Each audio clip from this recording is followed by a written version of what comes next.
A paz, meus amados. Eu gostaria nesse pequeno vídeo de falar um pouco para você sobre integridade. E nós queremos tomar por base um texto que se encontra em 1 Samuel, capítulo 8, do versículo 1 até o versículo 8, quando o povo de Israel rejeita os filhos de Samuel como líderes sobre si. Vale ressaltar que a nação de Israel nunca teve um rei humano. Eles sempre foram governados e liderados pelo próprio Senhor nosso Deus. Mas agora Samuel encontra-se velho, Samuel levanta seus filhos como juízes sobre a nação de Israel, porém os dois filhos de Samuel, Joel, o primogênito, e Abias, a Bíblia diz que eles se corromperam. Eles, queridos, aceitavam suborno, eram gananciosos e eles corromperam a justiça e o direito das pessoas. Então o povo os rejeitaram como líderes. E os anciões da nação procuraram Samuel e disseram: olha, teus filhos não servem para nos governar. Nós queremos que você levante um rei humano que nos lidere, que vá à frente de nós nas batalhas. Aquilo pareceu ruim aos olhos de Samuel, mas Samuel orou a Deus e Deus então diz no versículo 7 uma palavra para Samuel: Samuel, não é a você que eles rejeitaram, mas a mim que eles estão rejeitando. Eles estão rejeitando a mim como rei, eles estão rejeitando a mim como líderes deles e eles estão querendo o rei humano. Então faça exatamente como eles estão lhe pedindo. É interessante, queridos, que os filhos de Samuel não deram continuidade naquilo que Samuel fez com muita excelência. Os seus filhos andaram por caminhos tortuosos. E aí vai um alerta para nós como pais, seja os nossos filhos físicos ou filhos espirituais. Nós precisamos transferir o nosso coração para eles. Aquilo que nós recebemos de Deus, nós transferimos por meio do exemplo e não somente por meio de informações e palavras. Os nossos filhos precisam crescer, queridos, aprendendo conosco como ser íntegros, como ser honestos, como ser retos, como temer a Deus, como obedecer a Deus. Tem uma frase que diz que a palavra pode até convencer, mas o que vai arrastar é o exemplo. Então os filhos de Samuel tiveram em Samuel o exemplo, mas não souberam que eles aproveitar o exemplo que tiveram.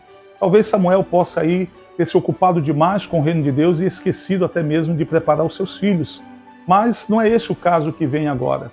O que importa, queridos, você saber que quando nós não andamos em integridade, quando nós não andamos em retidão, as pessoas deixam de dar ouvidos à mensagem que nós transferimos a elas, à mensagem que nós pregamos a ela. A nossa vida precisa falar mais alto do que as nossas mensagens, do que as nossas pregações. Santidade é um estilo de vida. Integridade, queridos, é algo que nós devemos buscar ter para nós.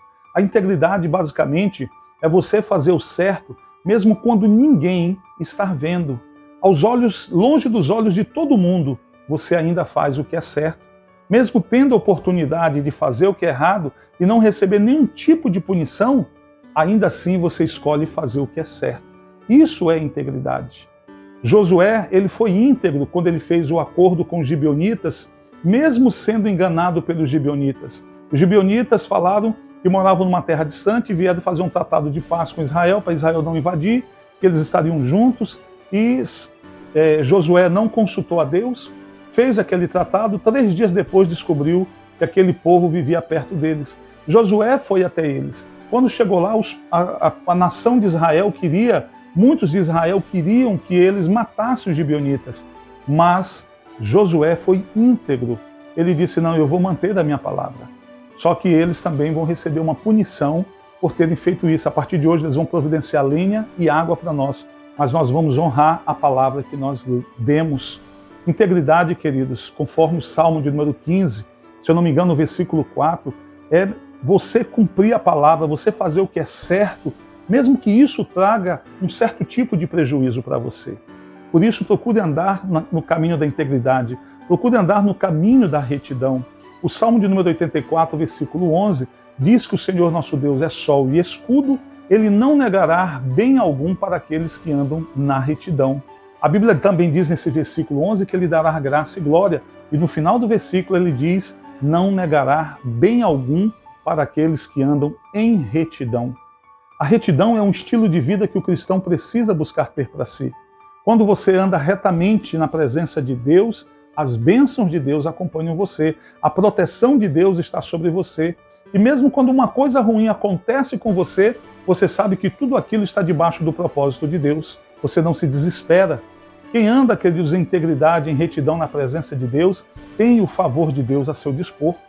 Por isso, nós não podemos seguir o exemplo dos filhos de Samuel, que andaram por caminhos tortuosos, mesmo tendo um exemplo dentro de casa. Mesmo sabendo o certo que deveria ser feito, ainda assim escolheram fazer o errado. Por isso, entenda, o mundo precisa ver mais integridade em nós que somos os cristãos, em nós que representamos o reino de Deus. Quando o mundo não vê em nós integridade, quando não há um casamento entre aquilo que pregamos, entre aquilo que cremos, com aquilo que fazemos, as pessoas não darão crédito, elas não dão crédito à nossa mensagem nem à nossa pregação. Por isso eu quero deixar essa palavra para você. Você que já serve a Deus. A Bíblia diz em Romanos 8,14 que os filhos de Deus, os verdadeiros filhos de Deus, são aqueles que são guiados pelo Espírito Santo de Deus. Permita que o Espírito Santo de Deus guie você pela vontade do Senhor. Permita que o Espírito Santo guie você, queridos, pelo propósito que Deus tem para a sua vida. E você vai ver que as pessoas à sua volta vão conhecer Deus através da forma como você vive. Existe uma frase no meio cristão que você talvez já deva até conhecer, que nós, os cristãos, nós somos a Bíblia que o mundo lê. Quando as pessoas olham para nós e ver nós, queridos, fazendo exatamente aquilo como a Bíblia determina, eles então passam a conhecer o Deus Todo-Poderoso. Paulo dizia na sua primeira carta, primeira carta de Coríntios, capítulo 11, versículo 1, Paulo dizia: sede, pois, meus imitadores, como eu imito a Cristo. Nós precisamos ser exemplos, precisamos ser praticantes da palavra e não apenas ouvintes, como diz Tiago na sua carta. Eu quero deixar essa palavra para você. Busque viver integridade, ande em integridade, ande em retidão, e você vai ver a bênção de Deus sobre a sua vida. Que Deus te abençoe, que Deus te guarde, que essa pequena palavra possa ajudar você, em nome do Senhor Jesus. Que Deus te abençoe, paz seja convosco.